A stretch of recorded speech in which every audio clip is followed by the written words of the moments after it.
Hello and welcome to the UFS webinar. This webinar is hosted by the National Weather Service Office of Science and Technology Integration. The goal of this webinar series is to enhance communications and share advancements in all aspects of the UFS in both research and operational settings. I am Stacy McKell and I'm here to help coordinate and deliver the webinar. Feel free to contact us at OSTI if you have any comments or suggestions.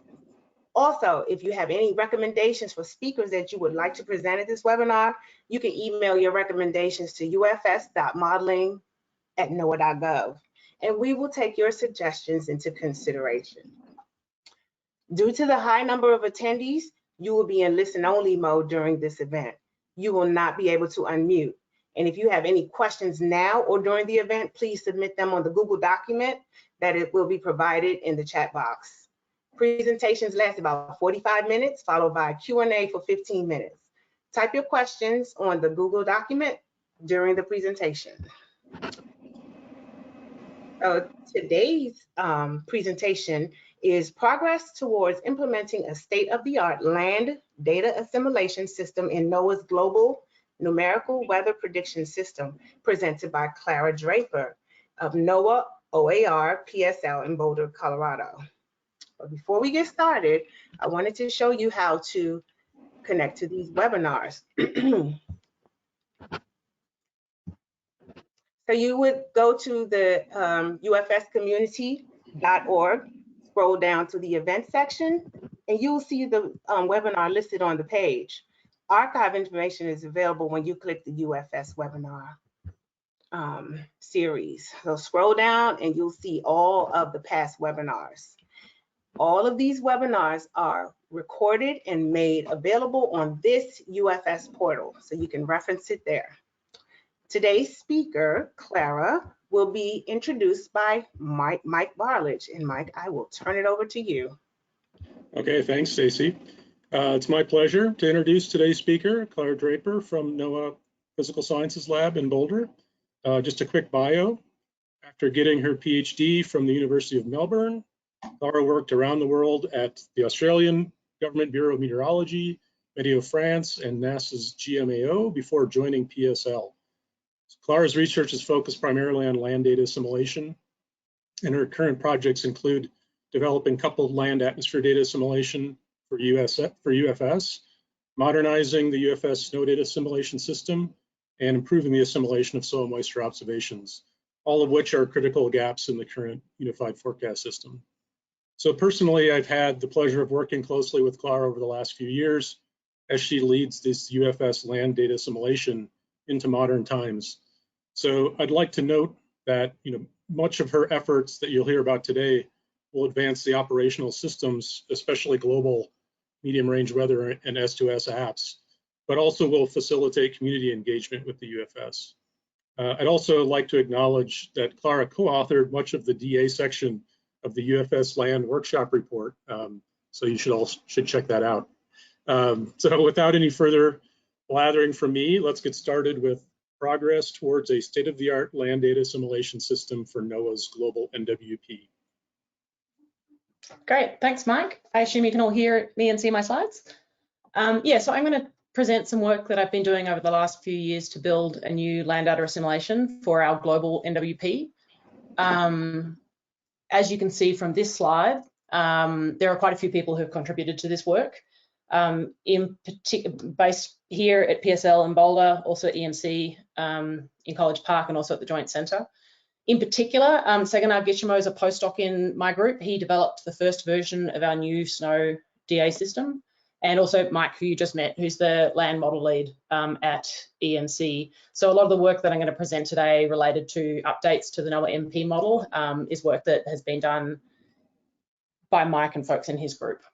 Okay, so as some background to this, at the moment, all major international NWP centres use land data assimilation, or DA, in their NWP systems to improve the initialisation of land states.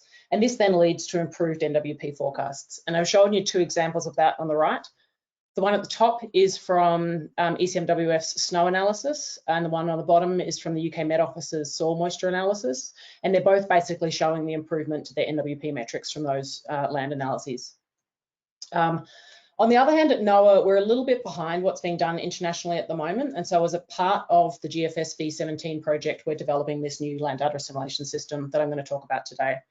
And then so specifically what I wanted to do today is outline our long-term goals for the land DA within the GFS, and then review our current progress towards the initial implementation that will happen when we go to GFS V17. And in doing that, I also want to present some examples to demonstrate to you the potential improvements that we can get to NWP systems from land data assimilation, and also highlight that I think at the moment there's an opportunity to better integrate land and atmospheric DA in a way that's quite exciting. Okay, so I mentioned earlier that we're a little bit behind what's being done internationally. So I've attempted on this slide to summarize what's done in everyone's different global NWP systems. It's a little rough, but you get the idea. So typically for land data assimilation within NWP, this would consist of a snow analysis and a soil moisture and soil temperature analysis. For the snow analysis, for snow amount, so snow depth or SWE, which is snow water equivalent, we currently have a very simple data assimilation system. We take an externally produced snow depth analysis that ingests station observations and puts them onto a grid. And then we quality control this with satellite snow cover and then merge that with our models forecast using a fairly simple method that's just designed to correct for really large errors. On the other hand, what pretty much everybody else does is directly assimilate the station snow depth observations themselves, often also with satellite snow cover. And then they also use more sophisticated data assimilation methods. In terms of snow temperature, I actually think it's only ECMWF that currently does that, and that's done from screen level temperature. We don't have anything at the moment. In terms of soil moisture and soil temperature, we also don't have anything at the moment in our global systems. By contrast, everybody else assimilates screen level temperature and humidity, and then UK Met Office and ECMWF also assimilate satellite soil moisture information. I should note here that while we don't have an analysis, we do retrospectively correct our soil fields for errors in the recent precipitation forecasts. And I should also highlight here that I'm talking about our global system here. In our regional system, we do actually have a soil moisture, soil temperature analysis based on screen level observations. So the first two projects that we're focusing on are to update the snow analysis and to introduce a soil moisture and soil temperature analysis. And it's these two projects I'm going to talk about today. The snow analysis is relatively complete. We've spent a lot more time on this, whereas the soil moisture and soil temperature, as you'll see, is in fairly early days at the moment. Before I talk about those projects though, I just want to take a minute to sort of talk about the overall system design, because there are a few things we're trying to achieve here, and I've sort of separated them into 4 points here. The first is to update using modern software languages and design. So as with the rest of the GSI, our data assimilation system, the snow DA that we're doing at the moment was originally coded quite a long time ago. It's coded in Fortran 70 to give you an idea. And then we've sort of slowly iterated on it. And it's now at the point where it really does need to be refactored. Luckily, the JEDI project is going to take care of this for us, and I'll talk more about that on the next slide. The second one is to perform the land DA on the native model grid. This is something that we're not doing at the moment. The GSI does both the atmospheric and land assimilation on an older grid. That's not our current model grid. This is really important for the land because the land is very heterogeneous, and there are some variables, in particular soil moisture, which are almost defined by the parameters that you have at a given location. And so when you regrid that information, you're sort of inevitably introducing errors which can become systematic and quite problematic. So the third then is to assimilate observations as directly as possible. So what I'm getting at here is to limit unnecessary pre-processing, aggregation, and use of gridded products and things like that. From a data assimilation perspective, the error specification is much more straightforward when you're using observations more directly, and this can lead to a more optimal assimilation output. But there's also just, if we're doing things like temporary aggregating and regridding products, we're just losing information unnecessarily. So we want to move away from doing that. And then the fourth is to expand the data sets that we're assimilating to assimilate new observation types and to expand the states that we're updating with the assimilation system. And when I sort of talk about this work, it's this last one that everyone gets excited about, but it's really the first three that we just need to get these right and build a really sort of well thought out, well designed system. And then the fourth one will become much, much easier in the future. As I mentioned before, the first priorities at the moment are to update the snow depth analysis and introduce the soil temperature and soil moisture analysis. And then I've just noted here, there are two other system upgrades coming for GFS V17 that are relevant that I'm going to talk quite a lot about today. The first is that when we go to V17, we're going to update from the NOAA land model to the NOAA MP land model. And the second is that NOAA is working on adapting the Joint Centre's JEDI platform for all of our data assimilation components. So JEDI is the Joint Effort for Data Assimilation Integration. It is a unified data assimilation system for Earth system prediction, being developed by the Joint Centre with a bunch of partner organisations, including NOAA. One of the key features of this is the use of sort of modern software approaches is the separation of concerns. So in JEDI, the modelling code and the data assimilation code are just completely separate from each other and completely transparent to each other, which is very different from the GSI system that we have at the moment. And then within the JEDI component, I'm specifically using the JEDI FE3 bundle, which was developed for the atmospheric data assimilation. But because of this separation of components, that the data assimilation code itself, doesn't really have any awareness that it's working on an atmospheric model. So I can also use that for the land model, which has a lot of turns out to be very useful in terms of making it easier to do things like coupled DA and sort of a lot more flexible. I'll talk a bit more about this later. So the use of JEDI obviously satisfies that first criteria I mentioned of using modern languages and practices. JEDI is also designed to, again, it's really flexible, so doing the data assimilation on the native model grid is not a problem. So it gives me those two things straight away. Other advantages of using JEDI, and in particular this first one is really important. There aren't that many of us working on the land data assimilation system, certainly not compared to the atmospheric data assimilation effort. And by using this sort of common code base, we can just leverage off all of the work that's been done by the atmospheric folks. And we wouldn't be anywhere near as progressed as we are on this if it weren't for that. It's been really, really helpful for us. And then, as I mentioned before, because the data assimilation and model code are separate, it means we're really flexible to apply the land data assimilation with the atmospheric system in a number of different ways, or we can do it in the offline model or like whatever. There's no assumptions built into your DA code anymore. Okay, so moving on to talk about snow analysis. So as I mentioned earlier, we currently have a very simple snow analysis. I think when we implemented it, might have even been the first. It was certainly one of the first, but now it's a little bit outdated. And so we basically, again, we take that externally produced analysis, which itself has ingested the observations, and then we merge that into our model. By contrast, other centres assimilate station observations directly using either a two-dimensional optimal interpolation, OI, or a Cressman analysis of the station snow depth, often also remotely sensed soil moisture. Remotely sensed snow cover. For the GFS V17, the approach that we took here was to basically adopt what's being done elsewhere, because we knew we could do that pretty quickly and we were very confident it was going to give better results than our current system, which it does, and I'll show that later. So we went with the OI because that's generally regarded as being better than a Cressman analysis. And we're assimilating station snow depth and satellite snow cover. The scheme that we're using was originally developed in Environment Canada and is also in use at ECMWF.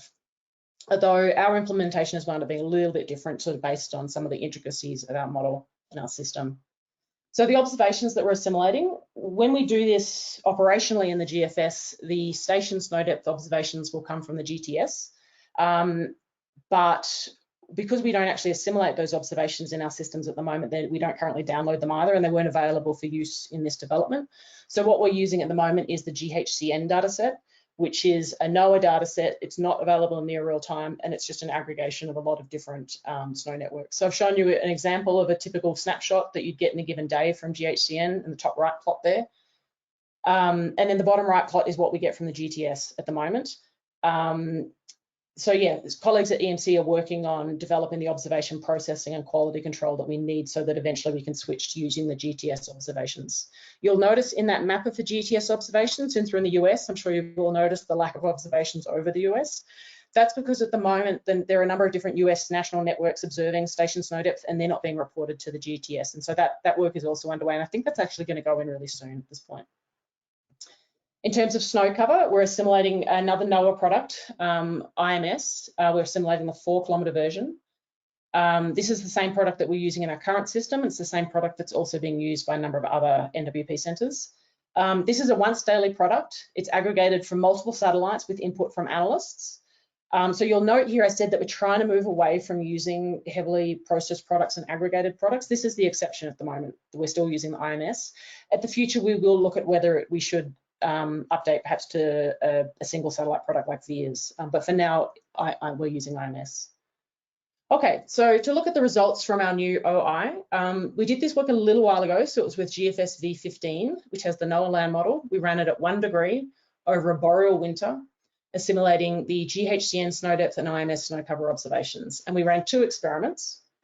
In the first, we ran the current data assimilation system, which I'm calling baseline on these plots. And then in the second experiment, we ran the new OI.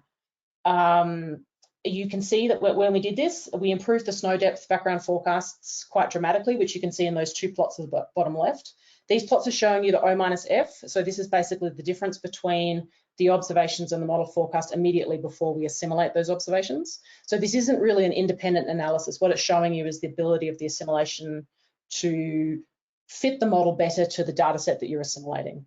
We did try to come up with an independent data set to evaluate some of these experiments, and it turns out to be quite difficult to do. So at the moment, we're sort of relying on these O minus F statistics for the snow depth analysis. However, when we ran this within the GFS, we also found, perhaps more importantly, that these improvements in the fit to the snow observations also improved our 2-meter temperature forecasts over snowy regions, which is what you see in these middle 2 plots. This improvement was largely due to improvements in biases, and those improvements were largely associated with improvements in the representation of whether or not snow was present at a given grid cell. Yeah, so based on these results, it was fairly positive. We are preparing the new OI for implementation in GFS V17. So this required us to do a few things. The first was to convert it to JEDI. The second is to update to the NOAA MP land model. And then, as I mentioned before, at EMC, colleagues are working on developing the GTS observation stream so that we'll be able to assimilate those observations in near real time. Okay, so in terms of the conversion to JEDI, unfortunately, the OI algorithm isn't coded in JEDI yet. And so what we did instead is that we approximated it using the LETKF, and I'm calling this the LETKF OI. What we're basically doing is tricking the LETKF into doing an OI by giving it a pseudo ensemble with the background error covariances that we would use in the OI, and then using the LETKF's localization functions to approximate the error covariant functions of the OI. This was Sergey Frolov's idea, and there's a paper here on this. It's quite a neat idea if anyone's interested to look further into that. This approximation of the OI is very good in a single observation experiment. However, due to some differences in the way that the error covariances between observations are treated, we get smaller increments with the LETKF OI than we would get from the OI where there are multiple observations being assimilated. Ideally, I would like to replace this with an actual OI. At the same time, given the amount of work that we've got to do and the number of outstanding tasks, this isn't really a high priority at the moment. I think the LETKF OI is good enough. Okay, and then one of the huge advantages of having coded this in JEDI, again, we've got that model agnostic nature of the data assimilation code, is, I've originally designed this to work within the GFS, but this means that I can also apply the JEDI code to land forecasts that have been developed with an offline version of our model. And so what we've also built is an offline land data assimilation system for the UFS. So it uses the same data assimilation code from JEDI, and then the same NOAA, in this case this is NOAA MP, the same NOAA MP code, which is the UFS code through the CCPP code base. With this, and I've sort of just given you a rough outline of what the system looks like below, but it's sort of what you would expect is, we run the forecast forward, feed that into JEDI. That includes all of the sort of JEDI observation formatting, do the analysis, feed that back to the model, run the next forecast. Yeah, so for our internal, because the advantage of running the land model offline is obviously you can run it much faster. And so this has been really, really helpful for a lot of our developing and testing to have this available, particularly for the land. The timescales tend to be longer than the atmosphere, so we tend to need to run fairly long time periods to be confident that we are actually improving the model. And so we've used this a lot, and I'm going to show you some examples coming up related to the switch to NWP that use this system. We're also talking with EPIC about the possibility of making this available to the research community, because I think this could be really, really helpful. It means that when we fund external people to do research on either the model or the data assimilation system, we can give them this system and then know that they're doing their work on the same system that we're using, which will just make it much easier then to take their improvements and implement them at NOAA. It also just means that external partners also don't spend time building, a system that we can deliver to them. So this offline system currently includes the snow depth LETKFOI. It also includes a snow depth LETKF. And then we're quite close to having a soil moisture LETKF available as well. And so that also includes an Ensemble driver so that we can do the LETKF versions. Okay, moving on to the update to NOAA MP. This wound up actually being a bit more work than I think I'd anticipated, because the NOAA MP snow model is quite complicated and it's quite sensitive. So in terms of the coding, the one big change we had to make is that NOAA has a single snow layer with a single total snow depth, and we're doing the assimilation on that total snow depth. Whereas NOAA MP is a multi-layer snow model, but it also has a many-to-one relationship between the layer snow depths and the total snow depth. So what that means is that for a given total snow depth, you can't just automatically disaggregate that into a certain layer arrangement. It depends on what the recent history was. And so the assimilation system that we've designed performs the analysis only on the total snow depth. So we had to come up with a way to disaggregate that back onto the individual layers. And we did this in the most obvious way. We basically just assumed the pre-existing ratio of snow depth in each of the layers and added the increments according to that. We tested whether this was a reasonable approach, because we did have some concerns about it, and it turns out to be okay. And we did this testing by setting up a synthetic twin experiment. I'm just showing you the results from that here, showing that pretty significant reduction in the root mean square error from the assimilation. Excuse me. Okay, so moving on to experiments with actual observations. So the next thing we did then, having sort of confirmed within the synthetic system that it's going to work, is ran some tests in this offline system with NOAA MP and the OI. So here I'm assimilating the same observations as before. So the GHCN station snow depth and the IMS satellite snow cover. I'm doing this over a boreal winter at 1 degree, so that's pretty coarse. I'm going to expect some errors in the model here due to that coarse resolution. The comparison to GHCN, which I've shown you on the right here, again, this is the standard deviation of the O-Fs. This is a very similar sort of level improvement that we got with the NOAA model. So everything sort of here is as I would expect. By contrast, when I first did my first experiment assimilating the snow cover observations, the results were very, very bad. So I've shown you an example here. So basically, if you look at the top left plot, the x-axis, is mislabeled. So that should just say snow depth. It's not specifically the open loop. That is snow depth compared to snow cover fraction. Note that the snow depth goes all the way up to 10 kilometers. The black scatter points are for the open loop, and then the red is for the assimilation. And so you can see the assimilation at many of these locations, is adding an enormous amount of snow and yet not achieving 100% snow cover. We trace this to a bias in the model's calculation of snow cover from snow depth, and specifically to some of the parameters that are used in that for certain vegetation types. And so what was going on is basically there was a low bias in the calculation of the snow cover fraction, where it basically was never going to give 100% snow cover fraction, and yet when the observations said 100%, the assimilation would just keep adding snow depth in, trying to sort of push the snow cover fraction up, but it's not going up because of this bias. So we talked to the model developers, and they sort of looked at those parameters that we were using and agreed that they were almost certainly too high. And so I dropped those parameters for the vegetation classes where we're having this problem, and then reran the system. And then you can see the data assimilation results are in the top right plot, now getting pretty reasonable. You know, the distribution of the assimilation looks very similar to the distribution of the open loop. However, the real advantage of this is that we've also improved the model by changing these parameters, and that's what's shown in the bottom two plots. So in these two plots, they show over the mixed natural crop vegetation class. Each plot shows the count of instances where IMS observes snow cover within that grid cell. So it's the total number of grid cells with snow cover from IMS on that day. If it's shaded in orange, that means the model agreed that there was snow cover with snow present on that day. And if it's in blue, that means that the model disagreed. And if you look at the plot on the left, this is with the original parameters, you can see it kind of trucks along at a certain level. And then when we get to the end of the season, all of a sudden, the amount of incorrect no snow forecasts increases. So essentially what's happening is the model is melting down too fast. Whereas when we revise the parameters, you can see that increase in the errors at the end of the season is gone, or it's at least greatly reduced. And so I wanted to highlight this point because, like I showed you earlier, an example of where we used the snow data assimilation to improve the snow initial conditions in the GFS, and this then led to improved forecasts. And that's kind of the classic justification for a land data assimilation within NWP. But I think this is the other way that land data assimilation can contribute to NWP. And in my experience, this actually might be the greater contribution. Is data assimilation is a fantastic way to compare your observations with models and to see how your model responds to being confronted with those models. And so very often when we start a new land data assimilation project, we're often working with fields that perhaps haven't been validated everywhere or are very difficult to validate. And then when we try to do the data assimilation, things like this happen, and then that helps us track down model errors.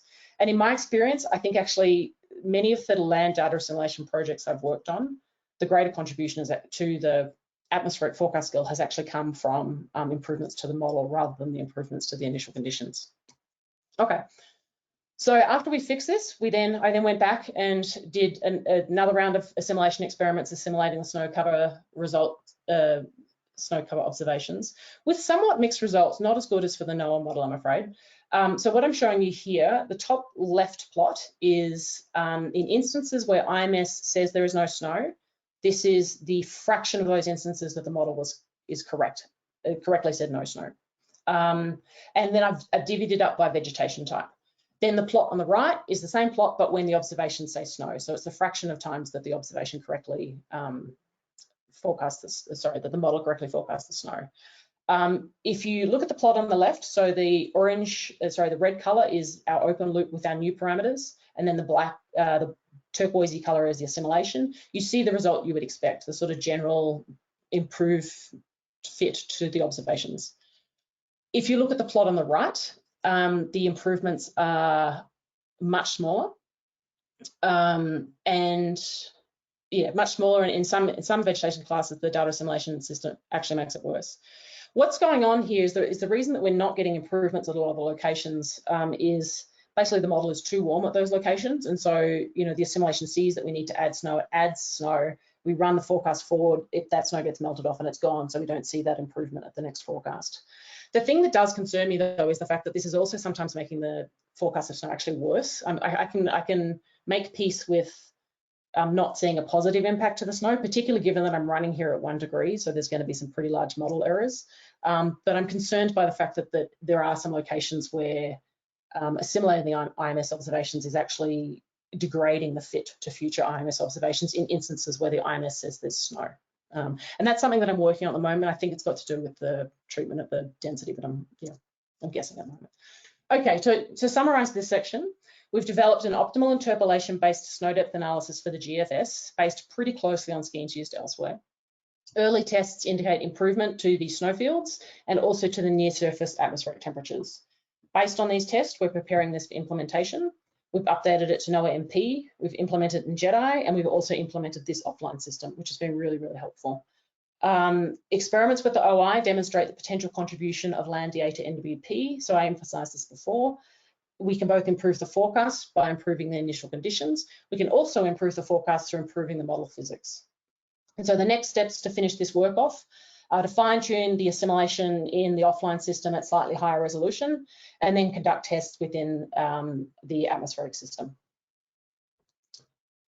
Okay, so moving on to the soil moisture and soil temperature analysis.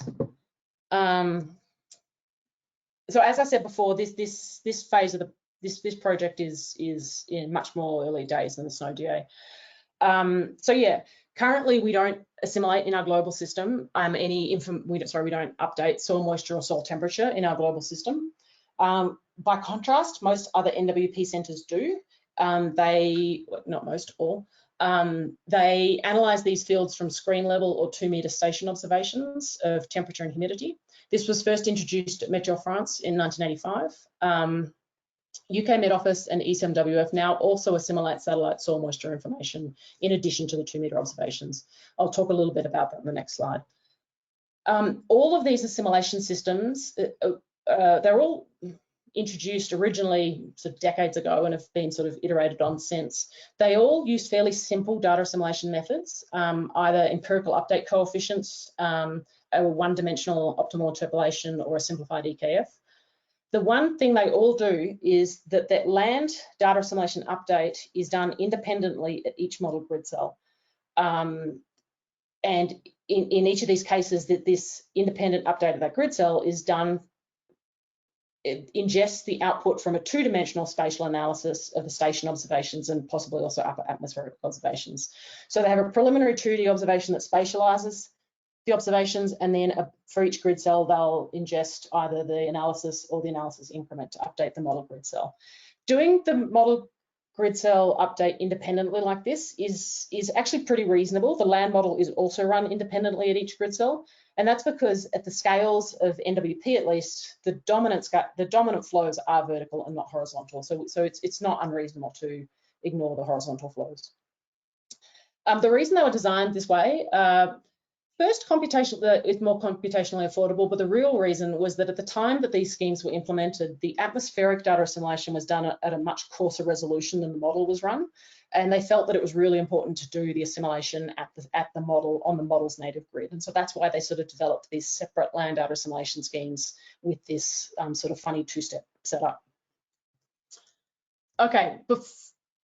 At the same time that we're developing land data assimilation within the NWP community, there's also been a lot of people working on land data assimilation within the hydrology community using offline land-only models. And the approach that they tend to take is quite different from what we do in NWP. In particular, the hydrology community almost exclusively uses Monte Carlo or ENKF type data assimilation algorithms. They do this because they're more flexible, more intuitive to the specification of model error, and specifying model error can be really difficult for a land model, given all the given its heterogeneity. You can also account for errors of the day, and ENKF is also somewhat more robust to nonlinearities because land models can be very highly nonlinear. On the other hand, ENKF or similar algorithms are less common in atmospheric systems. There are some limited area examples in the literature. Environment Canada and NASA do both use ENKF Land DA updates in their atmospheric systems, although I don't think either is doing operationally. In both cases, these systems were developed before the atmospheric data assimilation was ensemble based. And so the way they get around that is they actually take the deterministic atmospheric forecast of that day and then use that to create an ensemble of offline land forecasts and then do the ENKF within that offline ensemble. So they're essentially running this sort of offline ensemble based land DA system and then feeding the increments of that back up to the atmospheric model. However, now that atmospheric data assimilation is ensemble based, we don't need to create this separate land only ensemble. Instead, we can just apply a land ENKF or similar algorithm directly to the land states within the atmospheric ensemble. And so this is where I think NOAA has a little bit of advantage that we're a bit late to this party, is that sort of the atmospheric systems are now, I think, in a much better place to be able to introduce the land DA in a way that's a bit more sophisticated and a bit more tightly coupled to the atmospheric system. The other big difference is that, and I referenced this before, is that the hydrology community assimilates satellite soil moisture information or perhaps in situ soil moisture information rather than the 2-meter observations. And the reason for this is pretty obvious. The assimilation of the 2-meter observations, while it's very effective at improving the low-level atmospheric forecasts, it can sometimes do this by degrading the soil moisture and temperature states. So essentially, if there are models occurring elsewhere if there are errors occurring elsewhere in the model, this approach can adjust the soil moisture and the soil temperature to compensate for those errors. This is particularly problematic for soil moisture because soil moisture has a long memory. So if you've got some sort of systematic error in the model, this can wind up sort of pumping that error into the soil moisture. At the same time, I think that the assimilation of 2-meter observations perhaps has had a bad rap, and I think it gets criticised more than it deserves. I get to say that because I wrote one of the papers that people often cite to make this point. And so what we're doing in the NWP community to get around this issue is to move towards assimilating both the 2-meter observations and satellite soil moisture. We need to keep the 2-meter observations because we are primarily interested in the NWP forecasts. But then we can add in the satellite soil moisture observations to try to reduce the negative impact on the soil moisture. The other thing that does is it also helps, like when there's a conflict between the two sets of observations, it helps you understand what's going on and what might be the issue in the model causing that conflict. Okay, so the GFS soil analysis. So as I mentioned before, we're we've designed this as to be initially an ENKF assimilation, and as I mentioned before, we're applying this directly to the land states within the atmospheric ensemble. So as opposed to the snow analysis where we just sort of implemented what's being done elsewhere, here we're doing something that's a little bit different just because, you know, the atmospheric systems are sort of ready for us to sort of upgrade to this next step. So it's more work up front, but I think in the long term, we'll be really glad we did it this way. And I've just shown you a schematic of what this looks like. So basically immediately before we call the hybrid 4DVAR to do the atmospheric update, we do a land update on each of the individual ensemble members with the ENKF and then apply the mean update to the deterministic member. For now, I'm doing this in the GSI because JEDI, there's a couple of things in JEDI that aren't quite ready. The big disadvantage of this is I'm not doing the assimilation on the native model grid. And as I said before, that's quite important. Initially, I'm doing an ENKF or specifically an LETKF assimilation. Long term, I would like to update to using the 4D ENVAR, but given the time frame that we need to get this, that we have to get this ready for GFS V17, I just think there's a little bit too much science work that needs to be done to do that. So we're just going to focus on the ENKF for now and then hopefully update that later. I'm initially assimilating 2 meter temperature and 2 meter specific humidity, and then adding the satellite soil moisture observations in later. And in particular, Sophia Stanley is a postdoc in my group who's working on assimilating SMAP soil moisture observations into the NOAA NP model. And then I should just, one more point here is that the very first implementation of GFS V17, which I've called V17.1 here, maybe it's 0.0, I'm not sure. It will include the new land model. And the soil moisture assimilation system is going to need to be quite tightly calibrated to the land model. And so I think the chances of getting the new land model and this in at the same time are very slim, particularly given that I'm assuming the land model won't sort of be finalized until the last minute. So the idea is to have this ready, in place, well tested, introduce the NOAA NP model, and then at the next update, we'll update this. We'll introduce the soil moisture assimilation. Okay, so one thing that the downside of the approach that I'm taking of doing the soil moisture ENKF using the atmospheric ensemble members is that the spread of the land model forecast within atmospheric ensembles is typically way too small.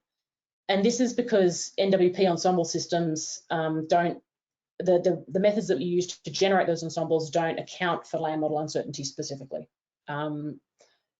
And this is important to the ENKF because in the ENKF we'll use that ensemble spread as an estimate of the model uncertainty within the data assimilation. I'm going to gloss over this really quickly because I've presented this quite a few times before. There's a paper in Journal of Hydrometeorology if you're interested. So, but basically the first thing I had to do is I had to introduce a method to explicitly count for uncertainty in the land surface model into our GFS ensemble system. And to do this, I basically just tested a whole bunch of methods that are used in the atmospheric community and that are used in the land community, and then sort of chose the one that I thought was the most appropriate. I'll skip over this. But basically what I chose to do is to perturb land model parameters and specifically to perturb the vegetation fraction. And so that's what we're doing now going forward. Okay, so moving on to look at some experiments with the LETKF. So this is, I've added this new land perturbation scheme. So we now get sufficient ensemble spread at and near the land surface to do the land DA with the GFS ensemble. As I'll note in the next slide, we are still under dispersed. We still don't have enough spread, but we at least have enough spread that we can start to get estimates of the error cross covariances that aren't too noisy. Without this land perturbation scheme, those estimates could be really noisy, which was a problem for the assimilation. So initially I'm using the LETKF. I'm updating only soil temperature from 2 meter temperature at the moment. And that's because when I was looking at the way the model responds to different perturbation schemes, one of the things that I kept tripping over is that the model soil moisture 2 meter temperature relationship in the current version of the GFS can be unrealistic and specifically can actually have the wrong sign at nighttime in dry conditions. And so, you know, if the model can't simulate that relationship properly, then we're not going to be able to successfully assimilate the 2 meter observations to update the soil moisture. So for now, just to sort of get everything up and ready, I'm just focusing on the temperature components. So I've run 2 experiments over a 20-day time period, boreal summer, which is when the land atmosphere coupling is the strongest, using GFS V16, which has the NOAA land model. I'm using the standard suite of atmospheric stochastic physics plus perturbed vegetation fraction. And then I've run 2 experiments. The first I'm calling the control. So that's the LETKF of the standard suite of atmospheric observations. And then the second I've called 2 meter DA.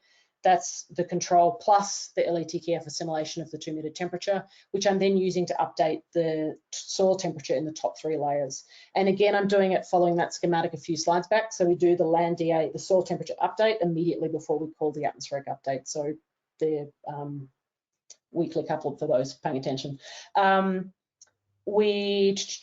I have introduced a new HFX operator into the GSI to do this. I'm also correcting the 2 meter temperatures to the model terrain.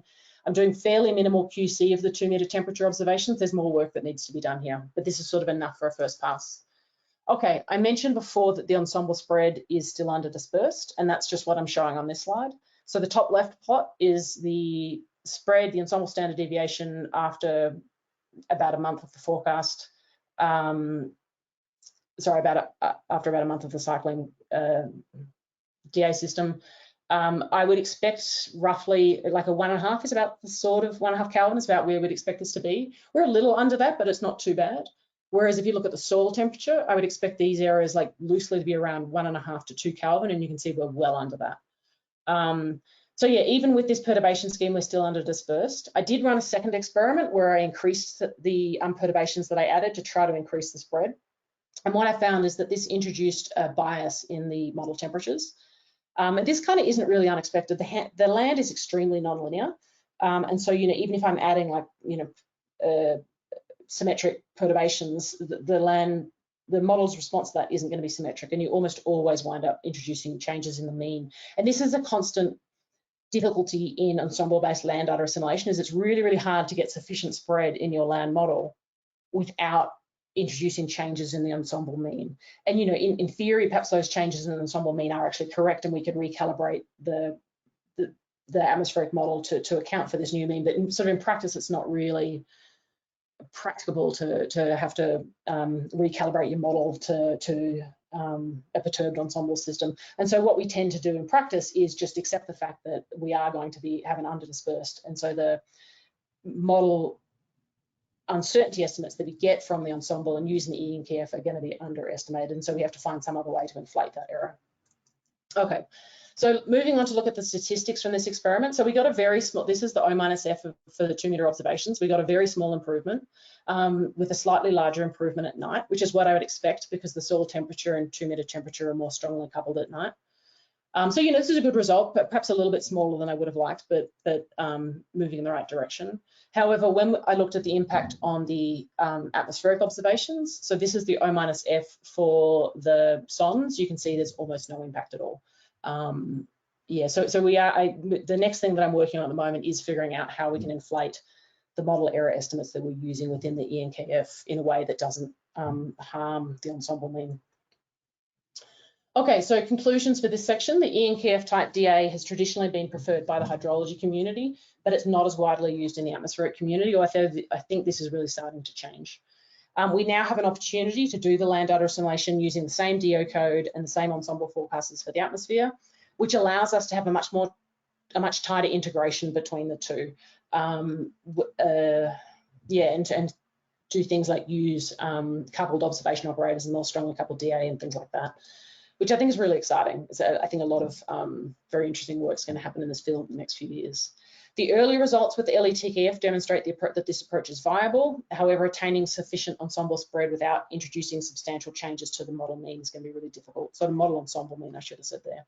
And then the next steps for this work are to test some sort of additive inflation approach, to update, to use NOAA MP, and also introduce the specific humidity observations, and then soil moisture updating as well. Then final summary and conclusion. So we're making progress towards a state-of-the-art land DA for the GFS. The initial focus has been on updating the snow. This is relatively complete, and also adding a soil moisture and soil temperature analysis. And there's a bit more work to be done here. This new land data assimilation system, just to reiterate, make use of modern software, JEDI, assimilate observations more directly, do the assimilation on the model grid, and then eventually start to add in new model update states and new observation types. In doing this work, we've also developed an offline version of the GFS JEDI-based land data assimilation system that uses the same DA and model code as we use within the GFS, which has been really, really helpful for us internally. And it's also something that we're, again, talking with EPIC about the possibility of sharing this with the broader community. I've demonstrated that the new snow depth DA can improve the GFS through both improving the initial conditions, but also through contributing to model evaluation. And I don't think we should underestimate the impact of this second component for land DA. Developing a new soil moisture and soil temperature analysis using the GSI LETKF at the moment. Initial experiments show very slight improvements, but yeah, not as large an impact as we would have liked because of those issues with the ensemble spread.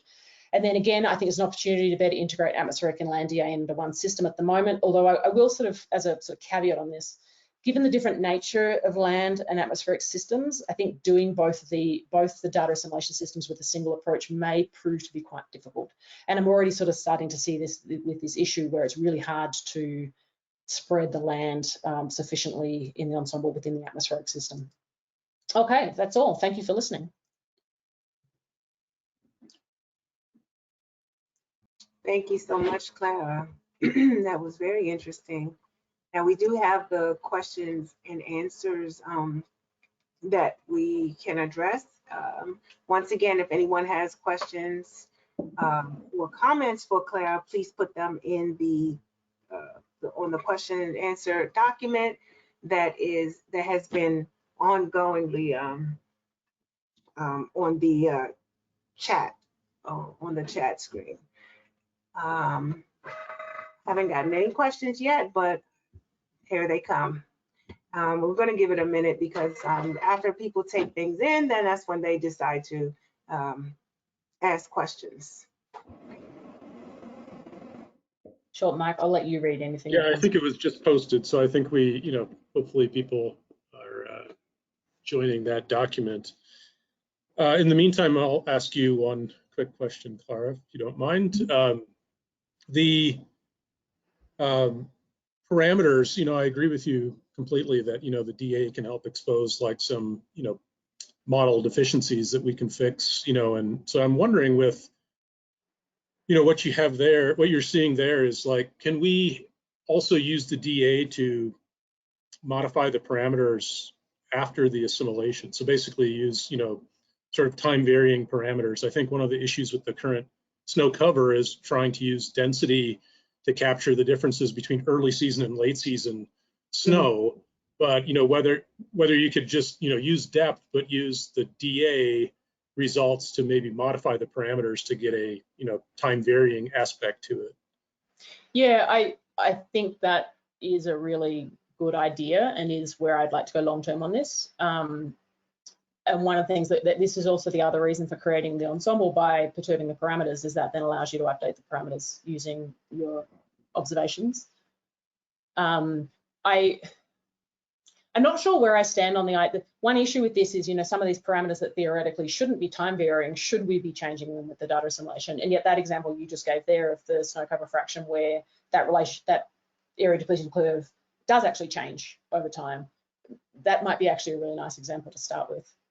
Mm-hmm. The difficulty is that you would have to be confident that you don't have biases in your snow depth. That's one thing that would concern me.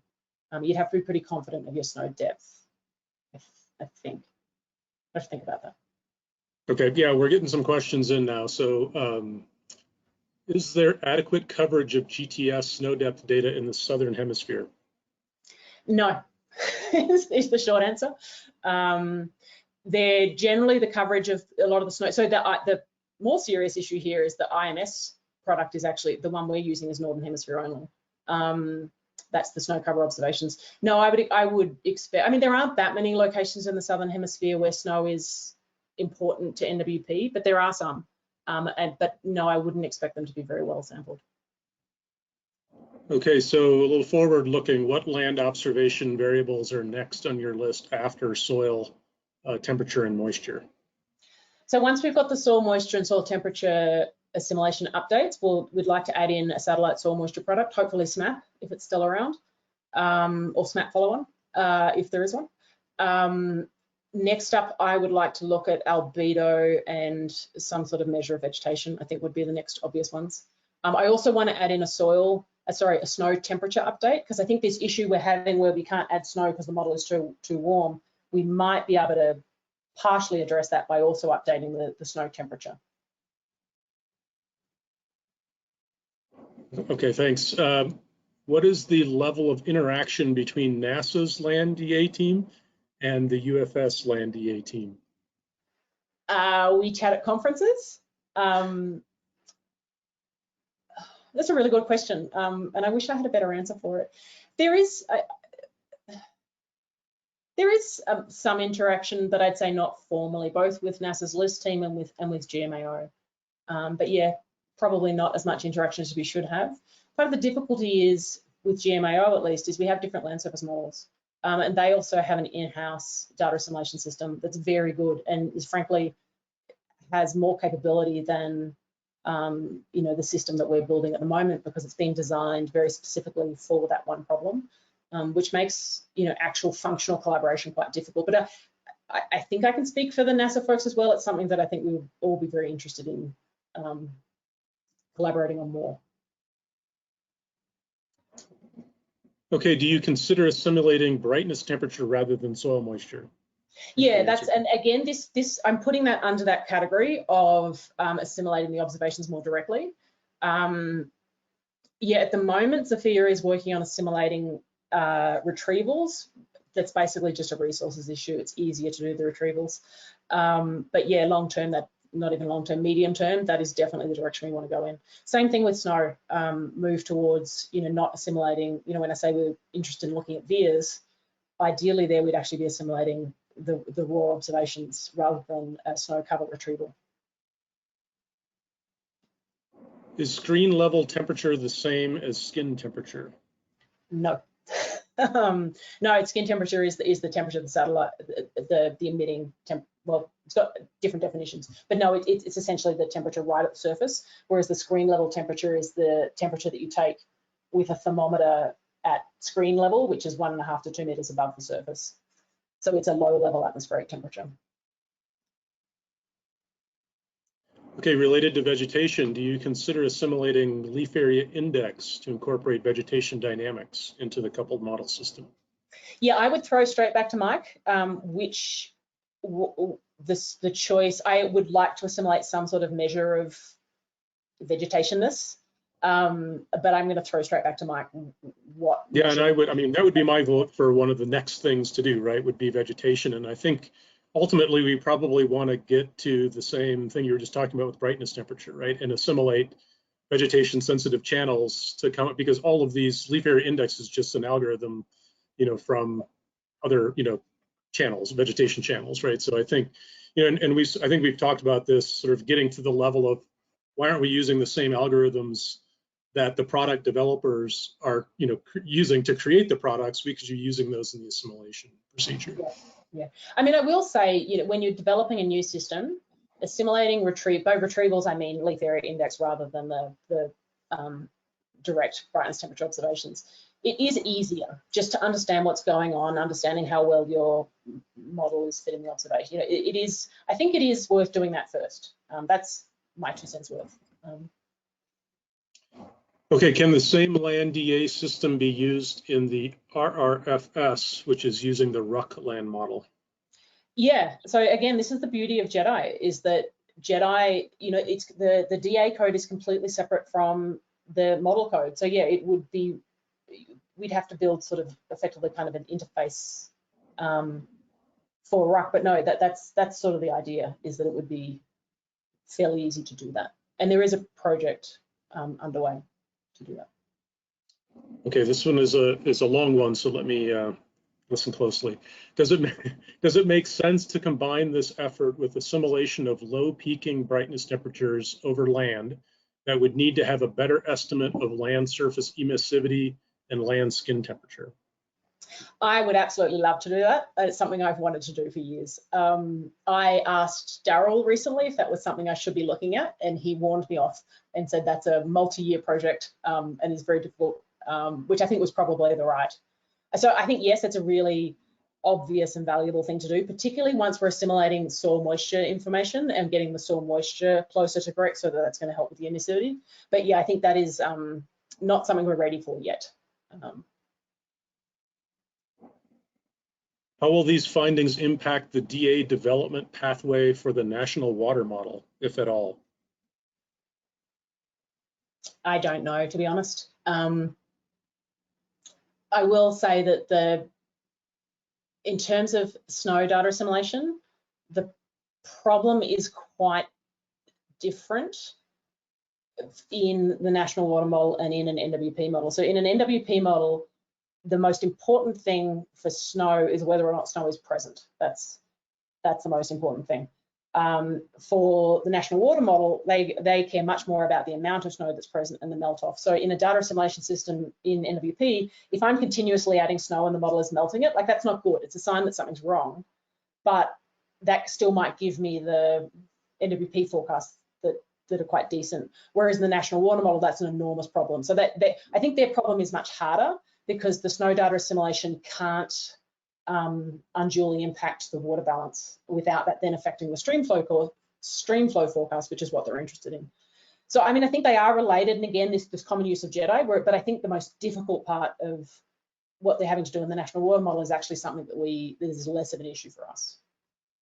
Yeah, and I just add, you alluded to it there a little bit, but Andy Fox is heavily involved in this, and we have regular tag-ups with him. He's doing DA for the National Water Model using WRF Hydro, and so we're trying to use the same system, the same, potentially the same observations and things like that. So we are working together. Yeah, and we do collaborate. So for example, when we switched to NOAA MP and had to disaggregate the snow, had to figure out how to take the total snow depth increment and put it into individual layers. That was work that Andy and the National Water Model DA folks were involved in. Okay, this may be the final question. What is the timeline we could have retrospective land DA to allow GEFS version 13 to test?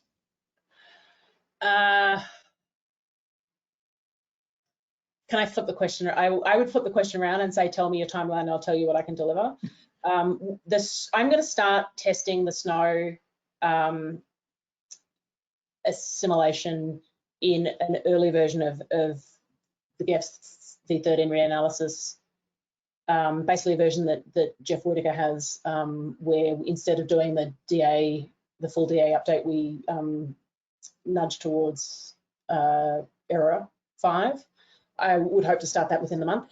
So I think that part should be ready soon. The soil moisture, soil temperature stuff is, I'm hesitant to put a time frame on it, but my plan is that within a year is to have something that's hopefully fairly well tested and hopefully working. The reason I'm waffling is, whether or not it works depends on how well the model is simulating the land atmosphere coupling. And given that we're still building the model and that's going to keep changing, it's really hard to predict. The coding and the pieces will all be in place, but whether or not it actually leads to improved forecasts is going to be the hard part. Okay, that's all the questions in the document. Thanks, Mike. Thank you so much. That was very, very interesting.